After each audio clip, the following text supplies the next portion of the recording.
नहीं करेंगे and let's just dive into chapter number 1। So economics का सिलेबस काफी वास्ट है।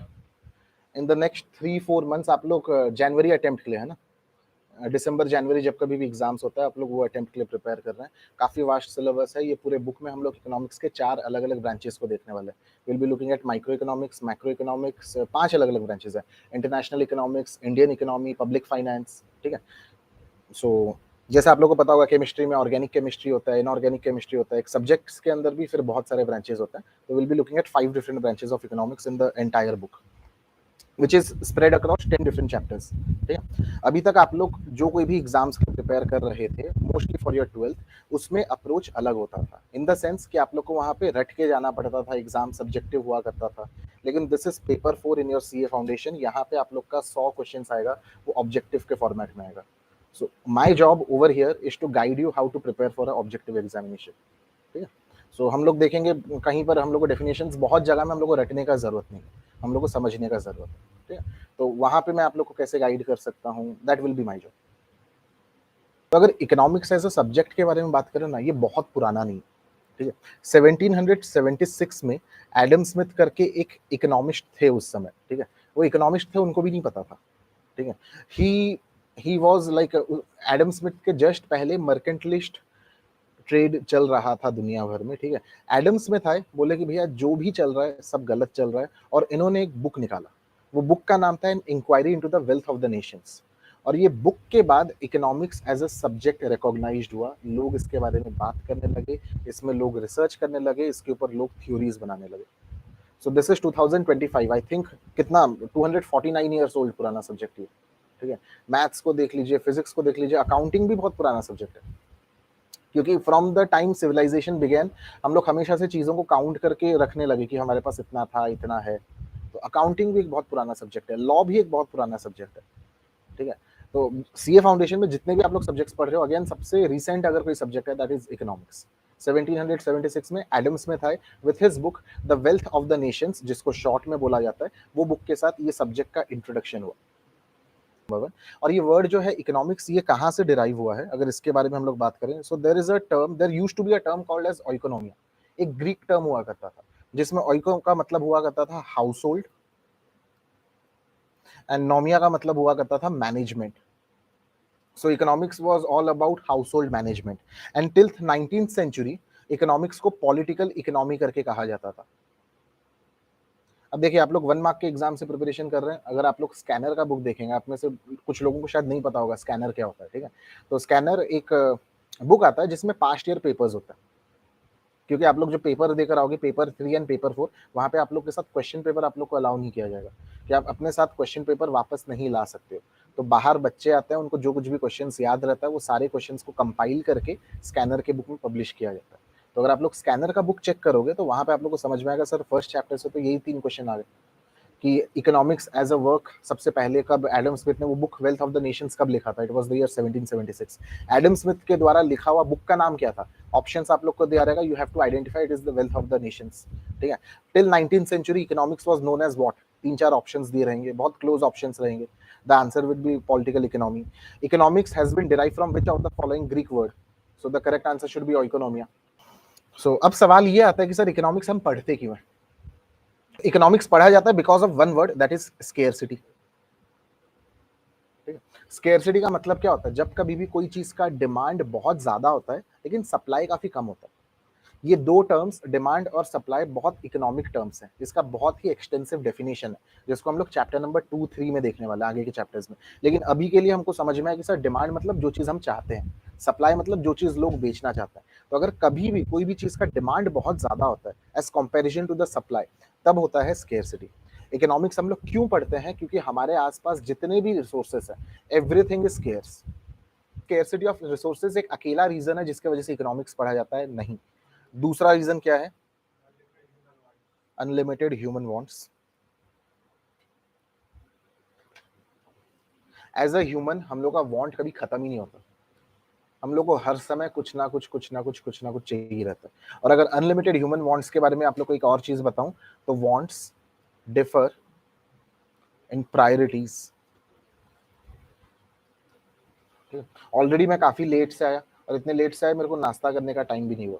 सो मेरे को अभी नाश्ता भी करना है, that is one of my want. और मेरे को एक टैक्समैन का स्कैनर बुक भी चाहिए यहाँ पे अभी, सो दैट मैं रेफर कर सकूँ। ये मेरा दूसरा वांट है। ये दोनों वांट में से अभी करेंटली सबसे अर्जेंट कौन सा है?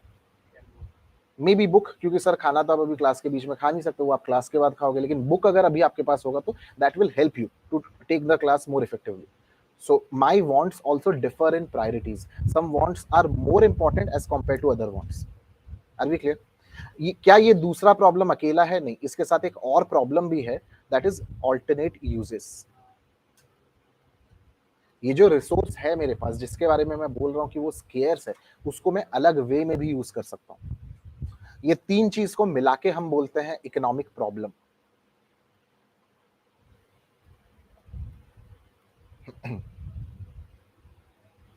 किसी भी नेशन में, किसी भी इंडिविजुअल के सामने ये तीन प्रॉब्लम रहते हैं, ये तीन बेसिक प्रॉब्लम रहते हैं. उसके पास रिसोर्सेस स्केर्स है, ठीक है. ये जो रिसोर्स है इसका ऑल्टरनेट यूज है.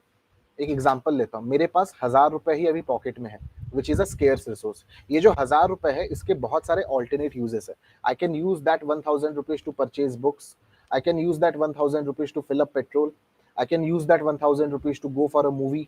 I can use that 1000 rupees for so many other things. उसके बहुत सारे ऑल्टरनेटिव यूज हैं. और तीसरा चीज, मेरा जो वांट है ये खत्म ही नहीं हो रहा. ये सारा चीज जो आप लोग को बोला, ये सब का सब मेरा वांट है. तो इस वजह से हम लोग को इकोनॉमिक्स पढ़ना पड़ता है. ये तीन चीजों को कंबाइनिंगली हम लोग बोलते हैं इकोनॉमिक प्रॉब्लम. और ये तीन चीजों को मिला के ही हम लोग बनाते हैं इकोनॉमिक्स का डेफिनेशन. तो अगर मैं इकोनॉमिक्स को डिफाइन करूं, my answer will B economics is a social science that studies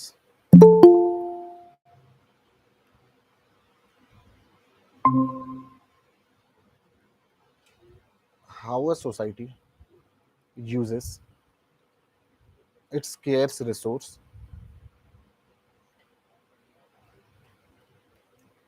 which have alternate uses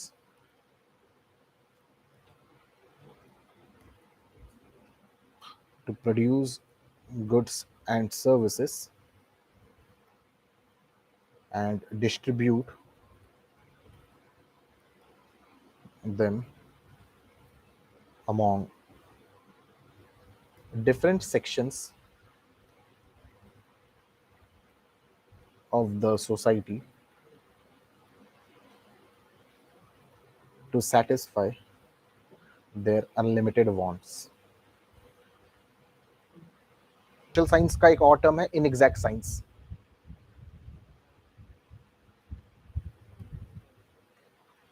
economics है क्या? ये एक सोशल साइंस है जहां पे हम लोग पढ़ते हैं कि कैसे एक सोसाइटी में स्केर्स रिसोर्स को यूज किया जाता है. ये वो स्केर्स रिसोर्स है जिसके बहुत सारे ऑल्टरनेट यूजेस हैं, सो दैट हम लोग गुड्स एंड सर्विसेज को बना सके, उसको सोसाइटी में डिस्ट्रीब्यूट कर सके एंड लोगों के अनलिमिटेड वांट्स को सेटिस्फाई करने का कोशिश कर सके. यही है इकोनॉमिक्स. इस वजह से हम लोग पढ़ते हैं इकोनॉमिक्स. लेकिन क्या हम लोग इकोनॉमिक्स पढ़ रहे हैं? क्या आप लोग का पेपर फॉर इकोनॉमिक्स है? It is business economics.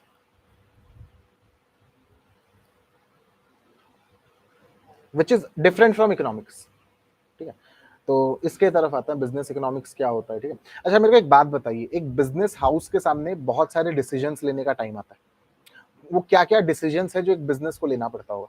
कौन से सेक्टर को केटर करना है, कौन से सेक्शन ऑफ सोसाइटी को केटर करना है, कौन सा प्रोडक्ट को प्रोड्यूस करना है, किस टाइप के वर्कर्स को हायर करने हैं, जो भी प्रोडक्ट हम लोग प्रोड्यूस कर रहे हैं उसका प्राइस कितना होना चाहिए, ठीक है, उसको लेकर क्या फैसिलिटीज हम देंगे, आफ्टर सेल सर्विस क्या होगा. बहुत सारा डिसीजंस को लेना पड़ता है. ठीक है, तो बिजनेस इकोनॉमिक्स क्या करता है, ये इतने सारे डिसीजंस को लेने में हेल्प करता है बिजनेस को. Sir business economics normal main stream economics से अलग क्यों है? कि नॉर्मल मेन स्ट्रीम इकोनॉमिक्स आपको जो कुछ भी थ्योरी दे रहा है, अगर आप उसको बिजनेस प्रैक्टिसेस के साथ मर्ज कर दे रहे हो, the economics you are getting is business economics.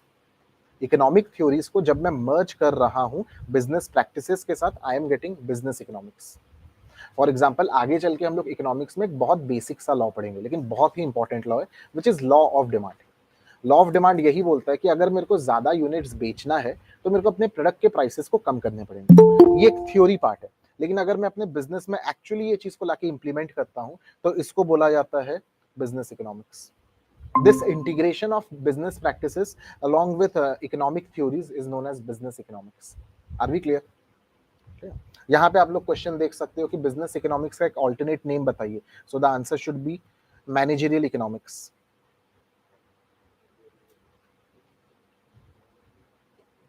ठीक है, यहाँ पे क्वेश्चन पूछ सकता है इनमें से कौन सा डेफिनेशन बिजनेस इकोनॉमिक्स के लिए ज्यादा एक्यूरेट है, तो it is when the business practices are integrated with economic theories।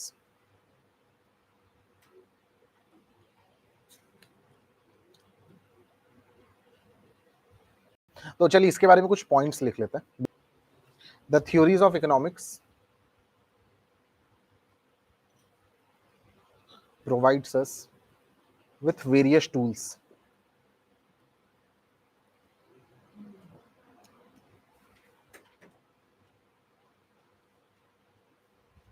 and business economics uses these tools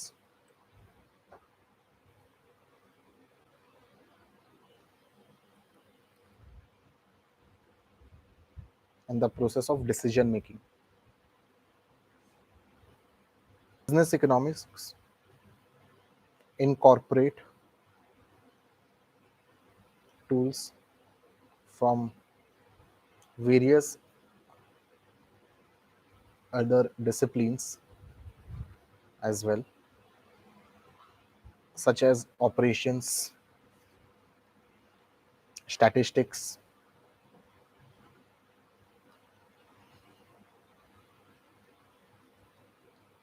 mathematics,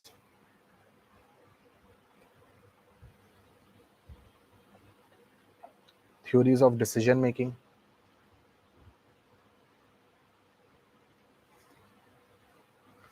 etc। तो बिजनेस इकोनॉमिक्स में सिर्फ इकोनॉमिक्स नहीं आ रहा है, फिर बहुत सारे अलग अलग डिसिप्लिन्स है, वहां से कुछ ना कुछ टूल्स को लाया जा रहा है और एक मिक्सचर बनाया जा रहा है। Are we clear?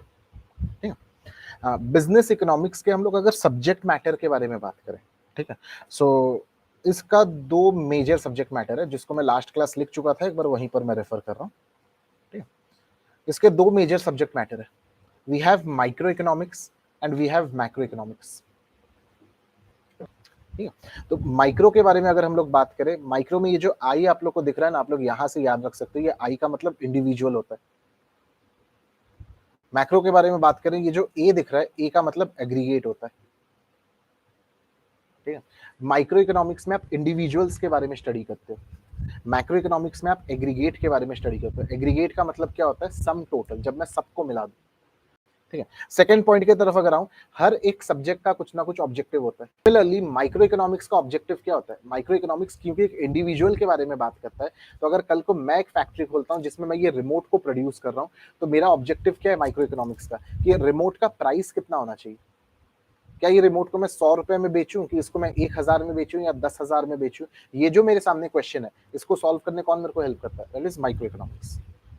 तो माइक्रो इकोनॉमिक्स का ऑब्जेक्टिव क्या है? कि प्रोडक्ट के प्राइसेस को ये डिटरमाइन करने में हेल्प करता है, या फिर फैक्टर्स ऑफ प्रोडक्शन के प्राइसेस को ये डिटरमाइन करने में हेल्प करता है। एग्जैक्टली मेरे को चार चीजें चाहिए, land which also comprises of all the raw materials that we need, labour, capital, entrepreneur. तो माइक्रो इकोनॉमिक्स मेरे को क्या चीज में हेल्प करता है? ये जो फैक्टर्स ऑफ प्रोडक्शन है, लैंड, लेबर, कैपिटल, एंटरप्रेन्योर, इसका प्राइस लेवल क्या होना चाहिए, ये चीज को आंसर करने में भी माइक्रो इकोनॉमिक्स मेरे को हेल्प करता है। Are we clear? वहीं पर मैक्रो इकोनॉमिक्स के ऑब्जेक्टिव के बारे में बात करें ना, क्योंकि मैक्रो इकोनॉमिक्स एग्रीगेट के बारे में बात कर रहा है, तो ये डिटरमाइन करने का कोशिश करता है कि इकोनॉमी में इनकम लेवल क्या होना चाहिए, इकोनॉमी में एम्प्लॉयमेंट लेवल कितना होना चाहिए। कभी कभी न्यूज में आता है, आप लोग देखते हो इंडिया में अनएम्प्लॉयमेंट लेवल बहुत ज्यादा है, इंडिया में करीबन 20% लोग अनएम्प्लॉयड है। तो ये जो स्टडी किया जा रहा है, ये जो पता लगाया जा रहा है, ये किसके मदद से पता लगाया जा रहा है? मैक्रो इकोनॉमिक्स की मदद से। सो ऑब्जेक्टिव मैक्रो इकोनॉमिक्स का सबसे पहला ऑब्जेक्टिव यही है कि इकोनॉमी में एम्प्लॉयमेंट लेवल कितना है, वो ये हम लोग को डिटरमाइन करने में हेल्प करता है। इन्फ्लेशन लेवल कितना है, वो डिटरमाइन करने में हेल्प करता है। इनकम लेवल कितना है, वो डिटरमाइन करने में हेल्प करता है। Are we clear? एंड क्योंकि ये सारी चीजों के डिटरमाइन करने में हेल्प करता है, इस वजह से मैक्रो इकोनॉमिक्स को हम इनकम एंड एम्प्लॉयमेंट थ्योरी भी बोलते हैं। क्योंकि माइक्रो इकोनॉमिक्स मेरे को प्राइसेस को डिटरमाइन करने में हेल्प करता है, इसको हम प्राइस थ्योरी भी बोलते हैं। यहाँ पे क्वेश्चन बन के आता है, इनमें से कौन से चीज को आप प्राइस थ्योरी बोलते हो? तो you should know it is micro economics. Micro economics को और क्या नाम से जाना जाता है? Income and employment theory, income and factor prices theory. तो you should know factor prices theory macro economics नहीं बोलता, तो नाम ही गलत है। Are we clear? आगे बढ़े एवरीवन, क्लियर है? ठीक है। अजम्पशन नंबर 4 एक थोड़ा सा बेसिक सा इंपॉर्टेंट अजम्पशन है। जब कभी भी हम माइक्रो इकोनॉमिक्स पढ़ते हैं, हम अज्यूम करते हैं कि मैक्रो वेरिएबल में कुछ चेंजेस नहीं है। So if I am trying to find out the price for this remote in my factory, मैं ये अज्यूम करता हूँ कि इकोनॉमी में लोगों का इनकम लेवल उतना ही है, इकोनॉमी में इन्फ्लेशन उतना ही है, इकोनॉमी में एम्प्लॉयमेंट लेवल उतना ही है, ये सारी चीजों में कुछ चेंजेस नहीं है। ठीक है। Economics again is a subject जहां पे बहुत सारा अजम्पशंस लिया जाता है। शायद ही और कोई सब्जेक्ट होगा जहां पे इतना अजम्पशंस लिया जाता है जितना इकोनॉमिक्स में लिया जाता है। Can anyone try to tell me why? Economics में बहुत सारे अजम्पशंस लिए जाते हैं, उसके पीछे का रीजन अजम्पशंस इस वजह से लिया जाता है। तो अगर आप लोग कल कोई सीए फाउंडेशन में you are scoring more than 300, आप आराम से पेपर को क्रॉस किए, आपका ऑल इंडिया रैंक भी अचीव हो रहा है, तो वो जो 300 प्लस आपका स्कोर है उसके पीछे बहुत सारे फैक्टर्स हैं। ठीक है। और ये सारे का सारा फैक्टर्स का कितना कंट्रीब्यूशन है ऑन योर परफॉर्मेंस, इसको स्टडी करना बहुत कॉम्प्लेक्स है। तो उस वजह से हम क्या करते हैं कि बहुत सारी चीज़ों को कांस्टेंट अज्यूम कर लेते हैं कि आपको बेस्ट क्वालिटी का टीचिंग मिल रहा है, आपको बेस्ट रिसोर्सेस मिल रहा है।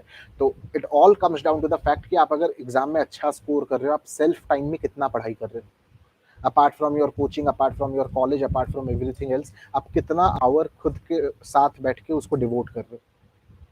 That is why we take assumptions. Are we clear? In reality कोई भी चीज को अफेक्ट करता है बहुत सारी चीजें। So if in my shop I am selling this pen for 10 rupees, बहुत सारे फैक्टर्स हैं जिसके वजह से ये प्राइसेस 10 हुआ है। कल को अगर 12 हो रहा है तो बहुत सारे फैक्टर्स में कुछ ना कुछ चेंजेस आया है। ठीक है। तो ये सारे फैक्टर्स का चेंज के वजह से 2 रुपीज बढ़ा है, उसको स्टडी करना बहुत कॉम्प्लिकेटेड है। Are we clear?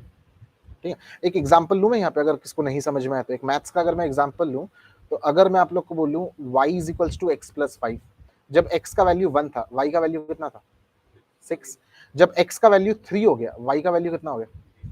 8। तो ये जो 6 से 8 हुआ है, ये किस वजह से हुआ? Only because of x and not because of the temperature of this room right now.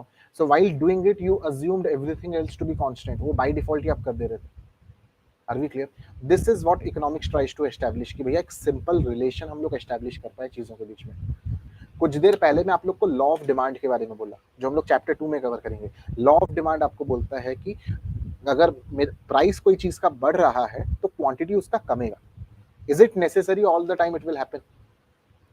अगर वहीं पर किसी का इनकम भी बढ़ रहा है, ये पेन 10 रुपए की जगह 12 रुपए में बिक्री होने लगा, सो नॉर्मल इकोनॉमिक थ्योरी हमको क्या बोलता है कि सर प्राइस बढ़ने से डिमांड फॉल होना चाहिए। लेकिन एट द सेम टाइम वो लोकेलिटी में जितने भी बच्चे रहते हैं उनको गवर्नमेंट एक स्कॉलरशिप भी अनाउंस किया। तो डू यू थिंक यहाँ पे प्राइस इंक्रीज होने की वजह से डिमांड घटेगा? नहीं, मे बी उतना ही रहे, मे बी शायद बच्चे ज्यादा खरीदने लगे। Do I make sense? तो इस वजह से जब लॉ ऑफ डिमांड हम लोग आगे जाके पढ़ेंगे, हम अज्यूम करेंगे कि बच्चों का इनकम लेवल उतना ही है। तो assumptions makes our life easier.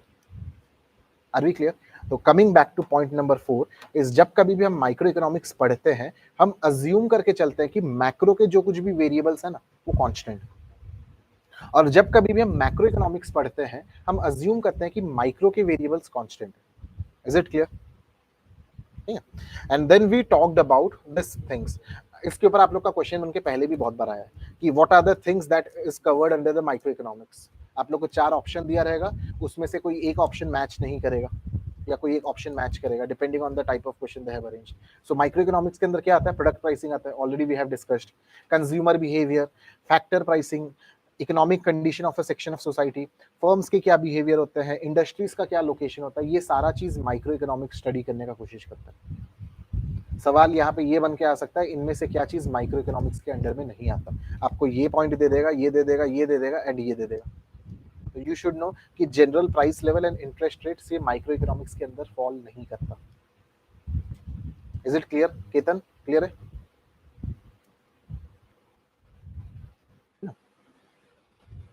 And similarly macro economics के अंदर क्या क्या चीज कवर होता है? National income, national output, general price level क्या होता है, जनरल इंटरेस्ट रेट्स क्या है, balance of trade and balance of payment, external value of currency, overall level of savings investment, level of employment and rate of economic growth, ये सारे कुछ areas macro economics के under में आता है. Are we clear?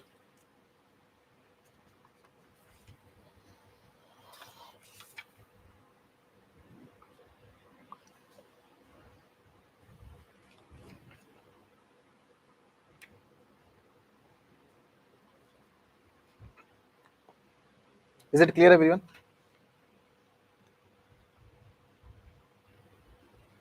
यहाँ पे आप लोग ये भी लिख लीजिए, जो बुक का नाम है it is wealth of the nation. ठीक है, आगे बढ़ते हैं. Let's talk about the nature of business economics. सबसे पहला, business economics is a science. दूसरा, business economic is an art. तीसरा, business economics is a social science.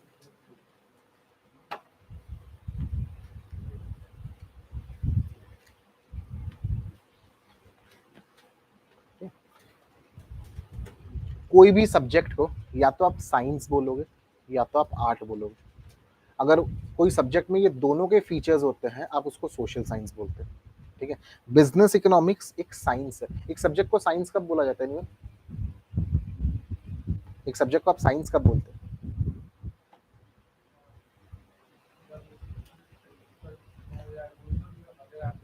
जब उसमें कुछ ऐसे प्रिंसिपल्स हो जो यूनिवर्सली एप्लीकेबल हो. ठीक है, जब उसमें एक सिस्टमैटिक बॉडी ऑफ नॉलेज हो, यूनिवर्सल एप्लीकेबिलिटी हो, वो सिस्टमैटिक बॉडी ऑफ नॉलेज एक cause and effect relationship establish करता हो. ठीक है सर, बारिश होगा तो जमीन गीला होगा ही होगा, this is a universal fact. तब जाके आप एक सब्जेक्ट को साइंस बोलते हो. एक सब्जेक्ट को आर्ट कब बोला जाता है? जब अपना स्किल्स क्रिएटिविटी उसमें यूज कर सकते हो. Learning a guitar, learning any musical instrument is an art. Learning how to paint is an art. क्योंकि वहां पे भी कुछ एक बॉडी ऑफ नॉलेज है, लेकिन फिर आप उसको अपनी क्रिएटिविटी के साथ यूज कर सकते हो. You can make completely new things. Business economics में साइंस के भी फीचर्स हैं, बिजनेस इकोनॉमिक्स में आर्ट के भी फीचर्स हैं, एंड हेंस बिजनेस इकोनॉमिक्स को सोशल साइंस बोला जाता है. कोई भी सब्जेक्ट जो साइंस भी हो, आर्ट भी हो, उसको सोशल साइंस बोला जाता है. Are we clear with the first 3 points? Everyone आगे बढ़े. ठीक है, point number 4, business economics is based on micro economics. ठीक है, मोस्टली बिजनेस इकोनॉमिक्स कर क्या रहा है कि सर इकोनॉमिक थ्योरीज को ये बिजनेस प्रैक्टिसेस के साथ मर्ज कर रहा है. एक बिजनेस मैनेजर को ये हेल्प कर रहा है. एक business manager is concerned about his business, and hence we can say that business economics is based on micro economics. कि यहाँ पे ये मैनेजर को उसके फैक्ट्री में हेल्प कर रहा है, and hence it is based on micro economics. Are we clear? ठीक है, अच्छा, just because it is based on micro economics does it mean कि ये पूरा का पूरा मैक्रो इकोनॉमिक्स को भूल चुका है? नहीं. एक मैनेजर के लिए बहुत इंपॉर्टेंट है कि इकोनॉमी में क्या चल रहा है उसको भी देखना, इकोनॉमी में इन्फ्लेशन है कि नहीं उसको देखना, इकोनॉमी में गवर्नमेंट की क्या पॉलिसीज हैं उसको देखना. तो पॉइंट नंबर 5 हम लोग ये भी बोल सकते हैं, it incorporates the tools of macro economics as well. Are we clear? It incorporates the tools of macroeconomics as well.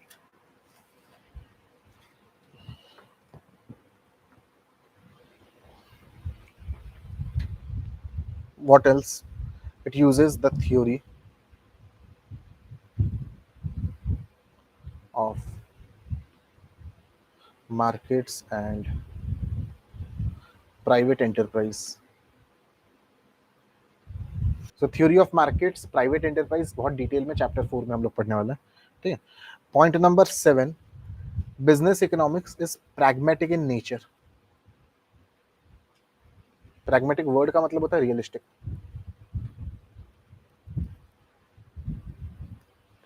So it's very much realistic in nature.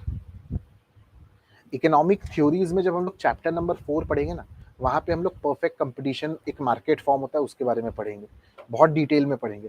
सब पढ़ने के बाद लास्ट में हम लोग बोलेंगे सर परफेक्ट कंपटीशन तो real world में एग्जिस्ट ही नहीं करता, ये सिर्फ पेन एंड पेपर में एग्जिस्ट करता है. तो इन रियलिटी इकोनॉमिक्स में बहुत सारे थ्योरीज ऐसे हैं जो कि आइडियल है, जो कि रियल लाइफ में एग्जिस्ट नहीं करते, पेन एंड पेपर में एग्जिस्ट करते हैं। लेकिन बिजनेस इकोनॉमिक्स फिर आपको जो भी रिकमेंडेशंस देता है वो सारा का सारा चीज रियलिस्टिक है, आप उसको रियल लाइफ में अप्लाई कर सकते हो, and hence it is known as business economics. क्योंकि आप इकोनॉमिक थ्योरीज में से सब थ्योरीज को नहीं लेकर आए, आप सिर्फ वही थ्योरीज को लेकर आए जिसको आप बिजनेसेस में यूज कर सकते हो, and hence you are getting a business economics which is very much realistic in nature, which can be applied anywhere.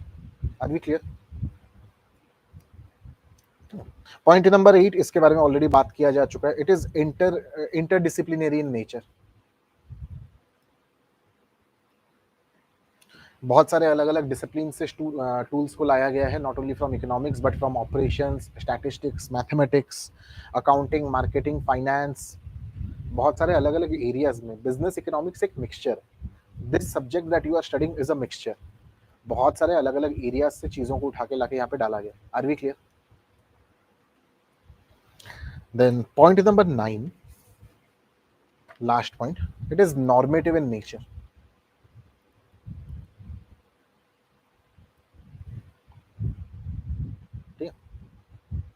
Let me talk about something known as positive sciences and something known as normative sciences.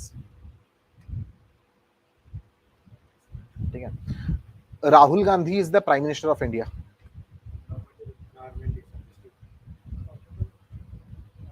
अगर मैं ये एक statement बना रहा हूं, my question is, ये statement क्या है? क्या ये स्टेटमेंट पॉजिटिव को बिलोंग करता है, नॉर्मेटिव को बिलोंग करता है? But sir before that what is positive, what is normative, और आप चीजों को कैसे कैटेगराइज कर रहे हैं? ठीक है, तो अगर मैं कुछ भी बोलना चाहता हूं which is a fact, that is positive. अगर मैं कुछ भी बोलना चाहता हूं which is a suggestion, that is a normative. Now facts can be right or it can be wrong, doesn't matter, it is a fact, you can verify it. Suggestions right या wrong नहीं होता, ये तो मेरे खुद के personal opinion होता है। तो जो मैं आप लोग को एक स्टेटमेंट बना के बोला, Rahul Gandhi is the prime minister of India, this is a fact, ये गलत फैक्ट है, आप इसको वेरीफाई कर सकते हो, आप इसको प्रूव कर सकते हो, ये किसको बिलोंग करेगा? Positive sciences. वहीं पर अगर मैं आपको एक स्टेटमेंट बना के बोलता कि Rahul Gandhi should be the prime minister of India, this is not a fact, ये मेरे खुद के ओपिनियन है, आप ये नहीं बोल सकते सर ये सही है कि गलत है। This is a opinion, this is a normative science. Normative science को नॉर्मेटिव इकोनॉमिक थ्योरीज भी बोला जाता है, पॉजिटिव साइंसेस को पॉजिटिव इकोनॉमिक थ्योरीज भी बोला जाता है। सो बिजनेस इकोनॉमिक्स के बारे में अगर हम लोग बात करें तो बिजनेस इकोनॉमिक्स क्या है? नॉर्मेटिव इन नेचर है, ये सजेशंस देने का कोशिश करता है, ये फैक्ट्स को डिस्क्राइब नहीं करता कि व्हाट इज, क्या चल रहा है। इन India the rate of unemployment is very high. ठीक है, अगर ये एक स्टेटमेंट है, व्हाट डू यू थिंक, ये पॉजिटिव साइंसेस है कि नॉर्मेटिव साइंसेस है? और एक बार मेरा स्टेटमेंट मैं रिपीट कर रहा हूं, in India the rate of unemployment is very high, is it positive sciences और normative sciences? It is positive, because मैं एक फैक्ट बोल रहा हूं, यू कैन वेरीफाई मैं जो भी बोल रहा हूं वो सही है कि गलत है। वहीं पर अगर एक ऐसा स्टेटमेंट मैं बनाऊं, इन India the rate of unemployment should be very low, ये वर्ड शुड लगा देने का मतलब ही मैं अपने सजेशंस को यहाँ पे दे रहा हूं, ये हो गया नॉर्मेटिव। ठीक है, आप लोग जब एक्सरसाइज करने जाओगे you will come across questions जहां पे कन्वर्सेशन दिया हुआ है। ठीक है, let's say there is a dialogue between me and Ketan going on, तो हम लोग के बीच में 2-3 सेंटेंसेस वहां पे मेंशन्ड है, और फिर सवाल पूछा है कि इनमें से केतन के द्वारा दिया गया statement is it positive, normative, both of the above, can not be determined. तो वहां पे आप लोग को ये identify. Let us talk about scope of business economics. Business economics कहाँ तक फैला हुआ है, ये आपको कौन कौन से एरियाज में हेल्प कर सकता है, वही चीज के बारे में हम लोग बात करने वाले हैं। तो इसके स्कोप को हम लोग 2 कैटेगरी में डिवाइड कर रहे हैं, there can be internal issues and there can be external issues. Internal issues को हम लोग ऑपरेशनल इश्यूज भी बोलते हैं, एक्सटर्नल इश्यूज को आप लोग एनवायरमेंटल इश्यूज भी बोलते हो। इंटरनल इश्यूज को जनरली सॉल्व किया जाता है with the help of micro economics.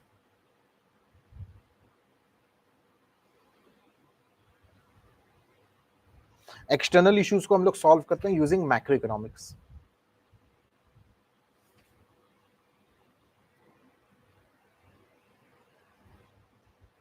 As the name suggest, internal issues मतलब ये वो सारे इश्यूज हैं जो कि बिजनेस के अंदर ही जनरेट हुए, और उसमें आप वो प्रॉब्लम्स को अगर मैं सॉल्व करने जाता हूं मैं माइक्रो इकोनॉमिक्स को यूज करता हूं। Is it clear? ठीक है. Let's talk about internal issues solved using microeconomics.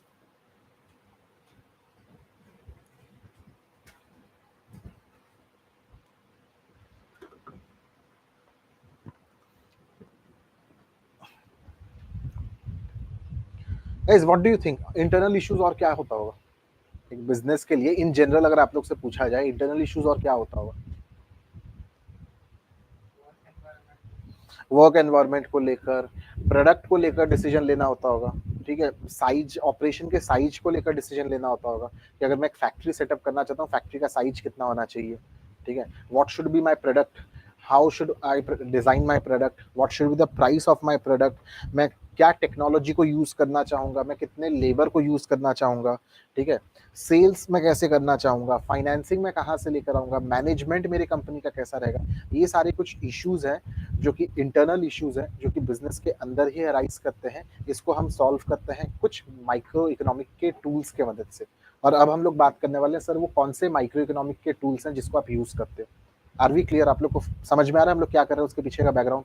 Internal issues है एंड इंटरनल इश्यूज को यूज सॉल्व करने के लिए हम लोग कुछ माइक्रो इकोनॉमिक के टूल्स को पढ़ने वाले हैं.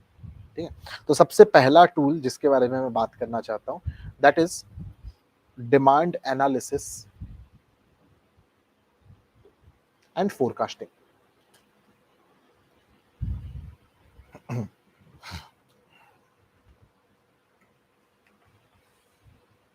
दो चीजें, demand analysis, demand forecasting.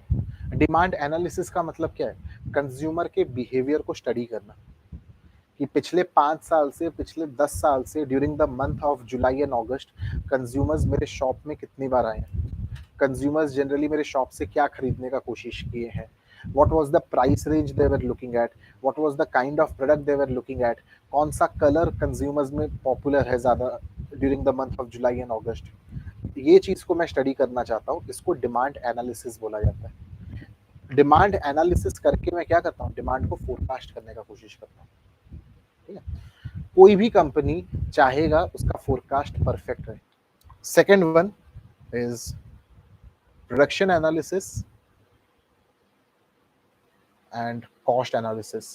Production analysis एक बिजनेस को हेल्प करता है टू डिटरमाइन मैं कितना लेबर, कितना मशीन्स को एम्प्लॉय करूं सो दैट मैं ज़्यादा से ज़्यादा प्रोड्यूस कर सकूं. देखिए, रेडियंट क्लासेस में भी कुछ मशीन्स को यूज़ किया जा रहा है, कुछ लेबर को यूज़ किया जा रहा है. एंड यहाँ पे जो ओनर है सोनी सर, उन्होंने सोचा कि एक कैपिटल के साथ एक लेबर का जो कॉम्बिनेशन है that is perfect. What would have happened अगर सर एक मशीन के साथ 2 टीचर्स को लाके बैठा देते? शायद वो मतलब प्रोडक्शन होता, अभी भी हम 20 बच्चों को यहाँ बैठा के पढ़ा रहे, तो उस समय भी 20 बच्चों को बैठा के पढ़ाते, लेकिन यहाँ पे सर के कॉस्ट्स अननेसेसरली हाई होते. सर को दूसरे टीचर को भी सैलरी देना पड़ता. Getting the point? तो बिजनेस में प्रोडक्शन एनालिसिस करने का मतलब क्या है कि आइडेंटिफाई करना कितने लेबर और कितना कैपिटल को मैं यूज करूं सो दैट मैं ज्यादा से ज्यादा प्रोड्यूस कर सकूं. Are we clear?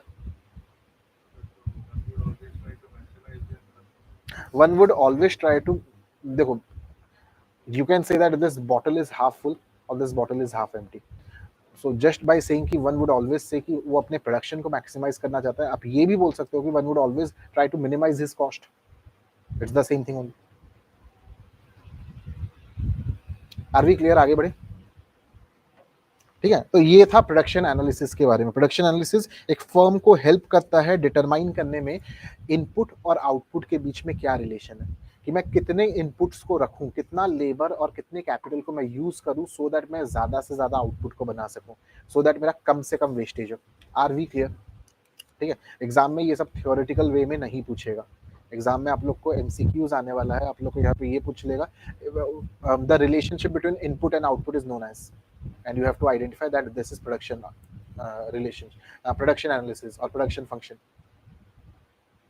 Cost analysis का मतलब होता है to identify different types of cost associated with the production of a unit. ठीक है, ये बॉटल को जब मैं अपने फैक्ट्री में प्रोड्यूस कर रहा हूँ, पैकेज ड्रिंकिंग वाटर को जब मैं बना रहा हूँ, बहुत सारे कॉस्ट्स हैं मेरे पास. तो आइडेंटिफाई करना, ये सारे कॉस्ट्स को कैटेगराइज करना, सर ये आपके लिए फिक्स्ड कॉस्ट है, ये आपके लिए वेरिएबल कॉस्ट है, ये आपके लिए अवॉइडेबल कॉस्ट है। अवॉइडेबल कॉस्ट का मतलब क्या, ये वो कॉस्ट है जो लग रहा है लेकिन उसको मैं अवॉइड कर सकता हूँ, उसको अवॉइड करने से मेरे प्रोडक्शन के ऊपर कुछ भी इम्पैक्ट नहीं होगा, तो हम क्या करने का कोशिश करते हैं, उसको अवॉइड करने का कोशिश करते हैं। सो कॉस्ट एनालिसिस जरूरी है अगर एक फर्म को प्रॉफिटेबल रहना है तो। ठीक है, कि लेट्स से यहाँ पे क्लासेस चल रहे हैं, आप लोग क्लास स्टार्ट होने से पहले कुछ लोग बाहर बैठ के चिल करते हो, फैन लाइट ऑन करके बैठे रहते हो, क्लास जैसे ही स्टार्ट होता है इमीडिएटली आप लोग अंदर आ जाते हो, बाहर में लाइट फैन ऑन है, वो बाजू वाले रूम में एसी ऑन है, and there is no one. जब यहाँ पे क्लास चल रहा है, बाहर में कोई नहीं है, तो जो एसी के ऊपर जो एक्सपेंडिचर हो रहा है, एसी जो रन हो रहा है, लाइट फैन के ऊपर जो इलेक्ट्रिसिटी एक्सपेंडिचर हो रहा है, ये सारे अवॉइडेबल कॉस्ट है। तो कॉस्ट एनालिसिस में आइडेंटिफाई किया जाता है कि भैया कौन से कॉस्ट अवॉइडेबल है और कैसे उसको कम किया जा सकता है। ठीक है, अब अकाउंट्स में आप लोग पढ़े रहोगे, इन्वेंट्री 3 प्रकार का होता है, क्या क्या? Correct, you have raw material, you have work in progress and you have finish goods. Inventory में आपके 3 प्रकार के स्टॉक्स रहते हैं। यू हैव रॉ मटेरियल, जिसको बिल्कुल भी अभी तक मैं कुछ काम किया नहीं हूँ, वर्क इन प्रोग्रेस मतलब जो आधा बन चुका है, एंड फिनिश गुड्स जो कि फुल्ली बन चुका है लेकिन अभी भी वो मेरे गोडाउन में पड़ा हुआ है। इन्वेंट्री मैनेजमेंट भी एक फर्म के लिए बहुत इंपॉर्टेंट एरिया ऑफ स्टडी है। We have market structure and pricing policy. बहुत डिटेल में इसके बारे में चैप्टर नंबर 4 में डिस्कशन करने वाले हैं, ठीक है, लेकिन आप लोग को एक एग्जांपल दे देता हूँ। अगर मैं एक शॉप खोल रहा हूँ, वहाँ पे मैं ये पानी बॉटल को बेचना चाहता हूँ, can I charge 25 rupees for this bottle? आप लोग खरीदोगे मेरे से? नहीं खरीदने वाले।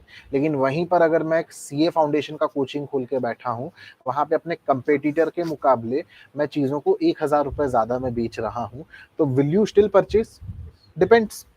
अगर आप लोग को ट्रस्ट है हमारे ऊपर, आप लोग को पता है कि नहीं यहाँ पे आप लोग आओगे, रिलायबल आप लोग को चीज़ें मिलने वाली है, तो you will pay 1000 more. What is the difference between this two different types of market?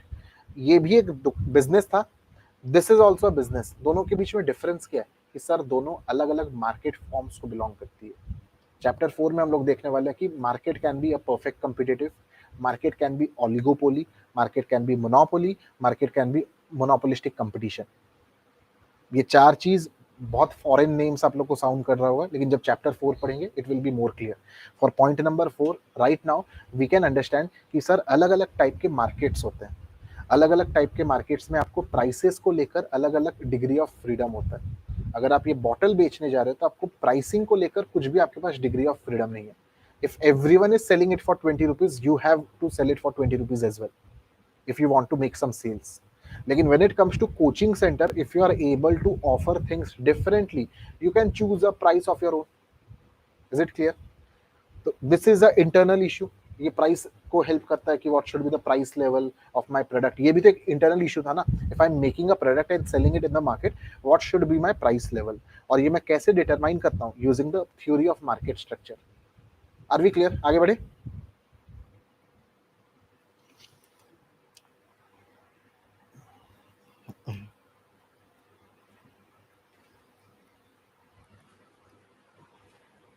ठीक है, मैथ्स में आप लोग एक चैप्टर पढ़ने वाले हो, chapter number 3, linear programming problems.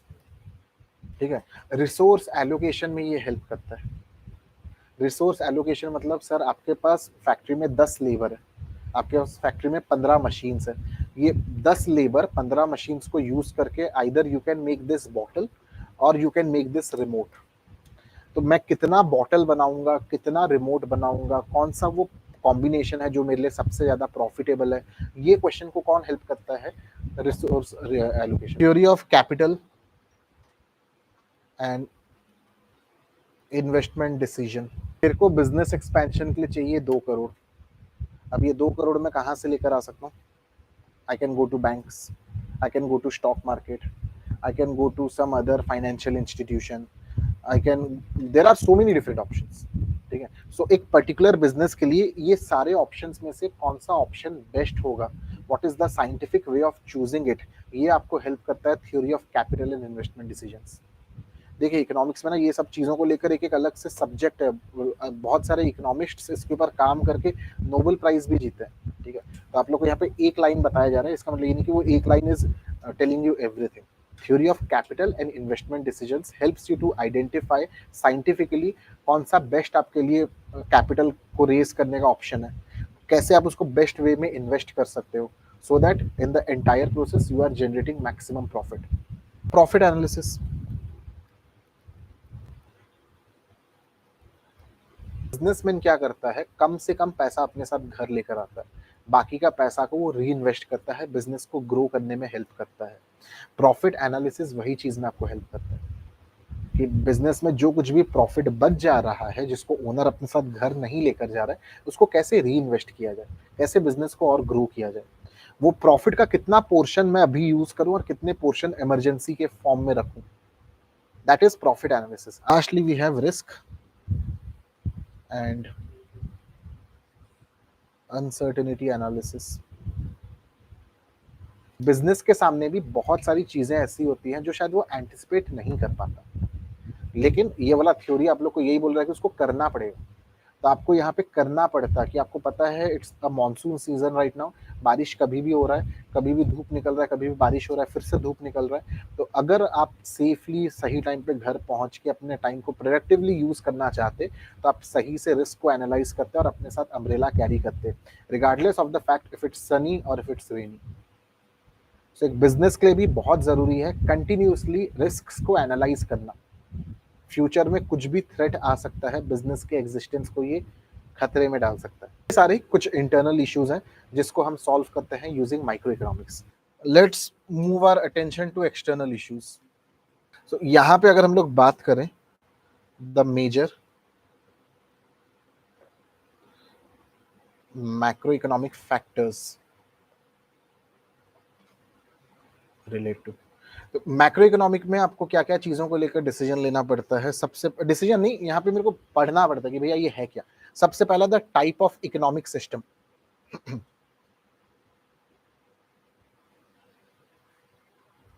Next वाले यूनिट में हम लोग जाके पढ़ने वाले हैं तीन टाइप के इकोनॉमिक सिस्टम्स को। There is something known as capitalist, there is something known as socialist and there is something known as a mixed economic system. तो मैक्रो इकोनॉमिक फैक्टर्स में I have to look into what kind of economic system I am in.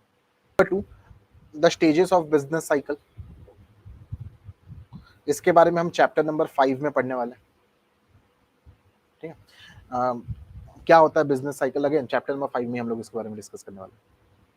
Point number 3 general trends in national income, employment,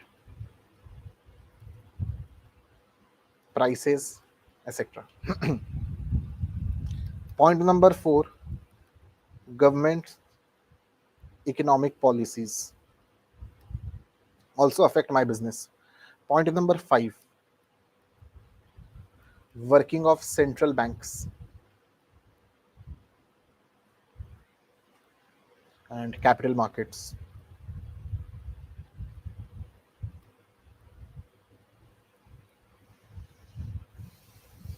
Point number 6 socio-economic organizations like trade union, etc. And finally, point number 7 social and political environment. It was our chapter number 1 unit number 1. आज का class भी इतना ही था। I will see you all in the next class. चलिए।